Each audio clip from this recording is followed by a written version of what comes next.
Hello everyone, it's Halt, and welcome to a Noob's Guide to the Wraith.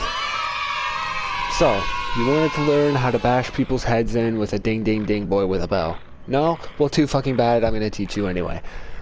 So, Wraith is the second killer I'm attempting to do this for, and well, he's kinda been a rough one to actually play around with. It took me a little while to try and figure his shit out, but I think I've got it under wraps now. My games have been going mostly well, so yeah, there's that, I suppose. But let's not hesitate even a little bit. Let's get right into the thick of things, okay? Perks. Yes. Perks.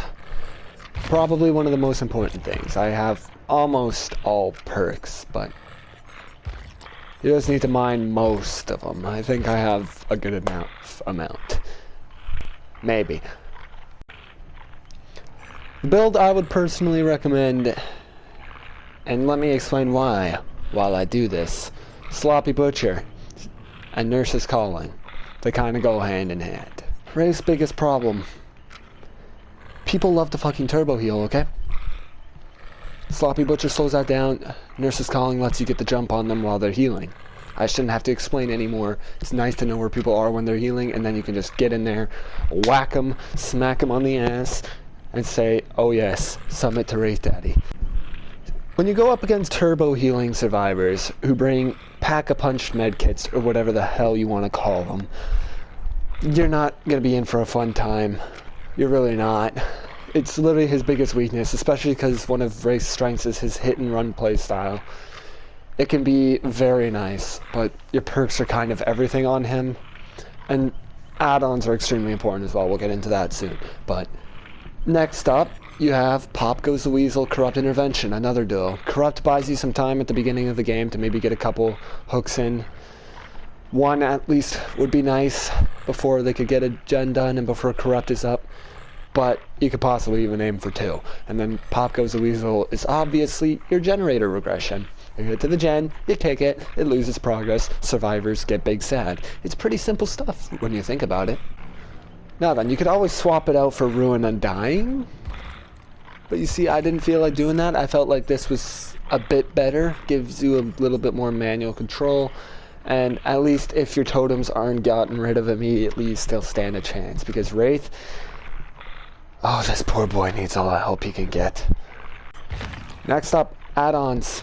Yes, add-ons are very important on Wraith, okay? Now then, anybody who's played DBD to a certain extent, I'm sure we can agree. The Windstorm add-ons, they are the... oh. Okay, bye menu.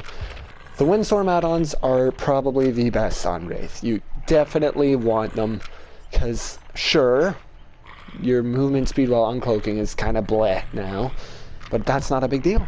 That's really, really not. And getting that increased movement speed is just so worth it. You can get around the map, and it's so nice. You can actually have a decent ability, rather than, you know, I go invisible but can no longer hit.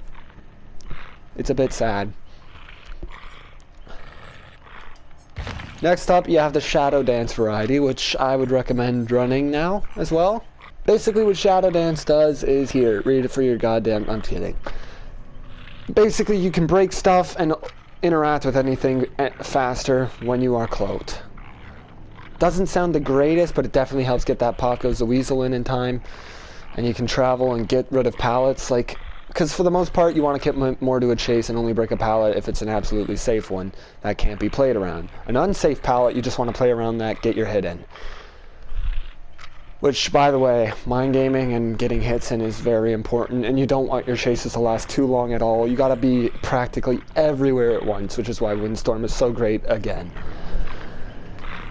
So Shadow Dance is very helpful. I found even the green one is really good, but if you want to run purple one along with purple Windstorm, then, well, shit, you're actually going to be Speedy McFreaking Gonzalez or whatever. Now, there's also the Swift Hunt variety, but as much as I did enjoy them after not playing with them, I found they weren't as actually helpful as I had hoped they would be. They didn't really do all that much for me. It's like, sure, it's kinda nice. Like, I even tried the purple variety, and it's like, you know, you uncloak a bit faster, but it's not really that helpful. Because most of the time, the generators are beside a loop anyway, so they'll make it in time. Up next, we got the Iridescent add-ons, which there's All-Seeing Spirit, which while cloaked you can see the repair progress of generators. This helps if you're running Pop or Ruin, or anything really, for generator regression, so you can get there and prioritize which generators to regress. It's not bad, but it's definitely not gonna save you from everything. It's kinda whatever. Like, you know, it's helpful, but it's not the type of thing you can rely on. I feel like I explained that kind of poorly, but I'm sure you get the gist of it. You see things, you can prioritize things, you got more information, which is always nice, but you still need to play fine to actually do well with that information. Next is the Coxcombed Clapper, which you're silent, your bell is silent. I mean, sounds great in theory, but it's not that great.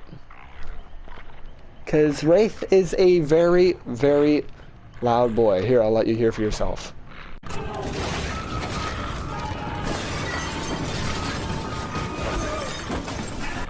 So yeah, now that you know how loud this son of a bitch is, we can talk about the Blind Warrior, the green one. What will this one do, you wonder? It's basically Sloppy Butcher, which is actually why I could actually even recommend getting rid of Shadow Dance up here and running this instead. Take out Sloppy Butcher and add like a bonus perk that you want, like maybe Discordance or Thanatophobia, something handy. But that is of course entirely up to you. It's also a decent thing to run if you can't get Sloppy Butcher out of your blood web right away. Took me a little while to get it, but I do not regret that at all because it is now helping out severely. Then there is the Blind Warrior Mud version, which is the yellow one, and they're just blind for 60 seconds. They can't see auras, they don't have their telepathic communication for just 1 minute. It's not good. It's not that great. Like, you know, blindness can help. It definitely works against me considering I run a pretty big aura build when I play Survivor, but it's not the greatest thing ever. Then you have the Blink add-ons, which you already disappear pretty damn quickly and you move full speed while doing so. So they really accomplish basically nothing. Like, I honestly cannot think of a single use for the Blink add-ons. Like, maybe the green one can be decently helpful, but the yellow one is just... No, you just don't want it. If you think it's good, well, I have news for you. You're dumb. There's the Blood All-Seeing add-on, which, I mean, it's cool, I guess. If you're while you're cloaked, you see the auras of survivors that are close to you. I can see the use for this, especially with people who are playing really freaking stealthy-like.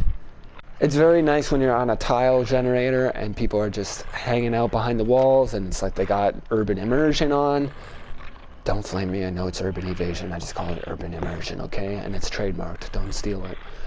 But yeah, you can see them.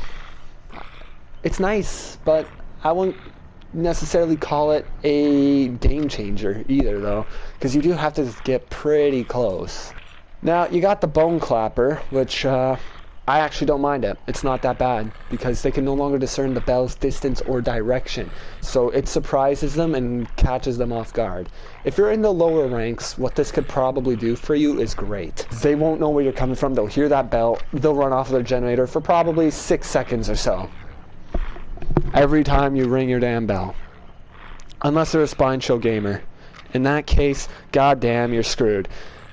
Let me just say, turbo healing builds and Spine Chill absolutely fuck the WRAITH. It's like, haha, I have Spine Chill. That spine on your weapon, may as well break that one now. Okay, that was a bad joke, I apologize, gee. But seriously, literally just people who constantly stay on top of healing completely counters a hit and run playstyle, and then if they're any good at looping, you're going to have to be doing that.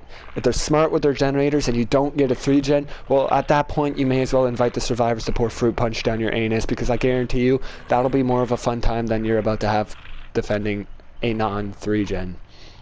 Or, well, not good 3-gen.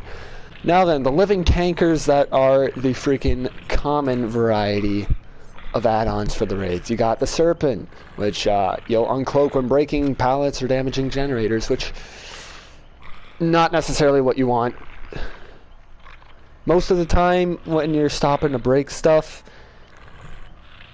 I could see you maybe using it with Pop Goes the Weasel and Brute of Strength. If you were to run the Sloppy Butcher type add-on with this, maybe it can do some okay good, maybe.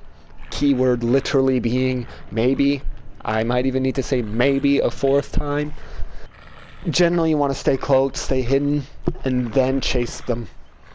Or get right up on them with your Windstorm and then uncloak. This will prevent you from doing that, so no. The Hound is basically just a race freaking Bloodhound add-on, but only while cloaked. And I just said add-on. No, Bloodhound is a perk. Stop it, me. Blood is Brighter, which most of the time you shouldn't have a hard time following it anyway, especially on an indoor map. Now, in the grassy maps, I can maybe see this being helpful, but not enough to actually even consider running it when there's so many better alternatives. The Ghost. After uncloaking, your terror radius and red stain will remain suppressed for 6 seconds. Okay, this is a big maybe, because having no terror radius for those 6 seconds, it's not very much time at all. In fact, you'll very rarely get use of it, but when you can, maybe combined with the Silent Bell, if Wraith was just a quieter boy and not constantly growling at a freaking pace so damn loud. And I realize that phrasing makes no sense, but at this point I don't give a damn. English is amazing. If he wasn't going like NASCAR racing car level of growling, this could be handy with the Silent Bell add-on. But, well, you've already heard the example. The Beast! Your terror radius is no longer suppressed while cloaked. Great, literally the only point of your power is gone. How fantastic is that? But guess what? Blood points granted for stalking and surprise attacks are increased by 100%. Yay! Bruh. Literally just run a freaking Deviousness Wreath. That's literally all you need to do, and you have this. And you still have your power. It's not fun. Okay, now that we're done with add-ons and perks, we can actually talk strategy now. Wraith, what do you want to do? Well, Mr. Gamerman McGee, who's been playing Wraith for a while, what do you do? The real question...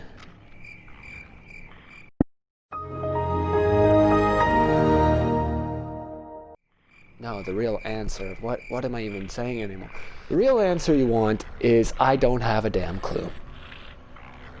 Wraith is very unique. You have no terror radius, but then your surprise attack does not save you much time at all because they hear the bell or even see/hear you coming. He's not completely invisible while cloaked. And most people will run either Spine Chill or they just pay attention. It's really not a hard thing to counter. And then, unless you're running some form of an exposed perk, which please don't run Noed. If you do, let's just say we should have a talk about your DVD privileges. Unless you have that exposed perk, you're only landing the one hit. And then turbo healing. Goddamn, turbo healing. It's why Sloppy Butcher is such a damn good perk on him. It's so freaking offensive when survivors do that shit. And it's like all they do is just heal and gen rush and shit. It's like they'll get their gens done in like 5 minutes against you. And then you'll get one of those toxic dip bags like so. Like so damn annoyingly. Just teabagging and flashlight clicking when they bring you to Haddonfield and you just get screwed because you're just an M1 boy who can occasionally sneak up on someone if they're not paying attention. That's all you do. So they decide to act such as this. Yo, look at this fucking bullshit. What the fuck? Yeah, fun times. Awesome. Love it when they do that. So perhaps what you're going to want to do, and let's just say for reference you're using the same build I got right here. Windstorm 3, Shadow Dance 2, well, Windstorm Purple, Shadow Dance Green. And then you got Sloppy Butcher, Pop, Nurse's Calling, and Corrupt Intervention. Corrupt Intervention will buy you some time at the beginning, get a good chase in, get a hook. And then from there, you're mostly going to stay cloaked unless you're actually actively on someone. Just travel, pop your gens, kick them, look around for people. Hit and run if you can. If they're turbo healing, well then shit, you're going to have to try and find a way to catch them off guard and end the chase quickly. Now, a not bad suggestion, if you're not going to run Windstorm, which I don't recommend, you need that speed. Run Shadow Dance. Maybe the purple one would be nice. The Sloppy Butcher add-on. And replace Sloppy Butcher in the build with Bamboozle. Because then you could just cloak real quick, bamboozle the hell out of a window that they might be relying on. Force them to leave, and then catch up, and bam, ding, ding, ding, whack. Smack them right on the ass with your club. That would be an interesting thing to try. However, I can't guarantee effectiveness without Windstorm. Of course, you could always run Windstorm and Shadow Dance still and remove Sloppy Butcher, but that would make it a bit easier for them to keep healing on you. Ultimately, the goal with Wraith is to get somebody on hook. You don't want to camp, but you definitely want to make sure you're prepared to head back to hook when you know someone is about to go and hook them. You always just get that gut feeling. You don't want to just linger unless people are there, obviously. If people are there, then fuck it, stay. But otherwise, skedaddle, skedoodle, get to a gen, defend that shit, because you really, really need to stay on top of your gen defense. It is so important.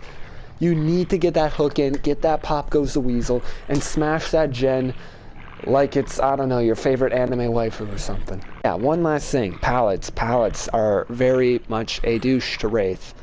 And there are some things you need to keep in mind with Wraith. Some minor strategies. I should probably add these in before ending, shouldn't I? So, minor strategies. Step 1, dead hard. Survivors love their dead hard and it can be a savior. What you do is when you get even semi-close, even if you're not exactly in hit range, just start to cloak your bell. It usually baits a dead hard. I'd say 9 out of 10 dentists recommend it. And then there's always going to be that one dentist where it just does not work at all. But it'll bait the dead hard, they'll do it for no reason, then you can just easily catch up because you're not even recovering from a swing, and then bam, knock them on the head. Survivors can flashlight burn you when you're cloaked. I used to think it didn't happen very often because when I play Survivor, let's just say my teammates are about as bright as Wraith when he is cloaked. Non-existent. Or I think the better phrase would be bright as a bubble player. You can easily just kind of try and maneuver behind an object, like trees or anything. Like just try and use those to your advantage. And keep in mind, you have a slight speed boost when you uncloak. And it only lasts like 0.75 of a second. I don't know an exact time, but it does not last long at all. But you can definitely make use of that while uncloaking to go in for a hit. Another thing to note is pallets. People can pallet stun you while you're cloaked. And that'll take you out of your cloak, which is nice, but it also is a longer stun. Which is not necessarily the nicest thing. I'm not sure how it works with endearing, haven't tested that, but that might be a good perk to run if you're going to substitute Sloppy Butcher as well. That's just a thing to watch out for, and then pallets are pretty detrimental to Wraith. Like I said earlier, unsafe ones you want to keep, get a hit in, and then come back and break them later maybe. You definitely, that's why Shadow Dance is such a great add-on, just removing pallets that have been thrown. And if you have someone who loves to throw you pallets, that's great.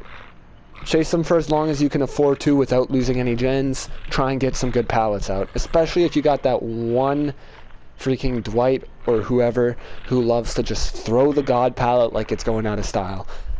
Those guys, let's just say they're a killer's best friend. There you have it. That's it for Wraith. Feel free to pop in on the Twitch. We can talk some more, discuss anything else that could be said. And thanks for watching. I hope this guide helps. Hopefully you realize Wraith can maybe get a win, even though he's, I'd say, about as efficient as trying to clip your toenails with a fan. But, you know, it is what it is. He's still a fun, gurgly boy, so... Again, thanks for watching, and peace out.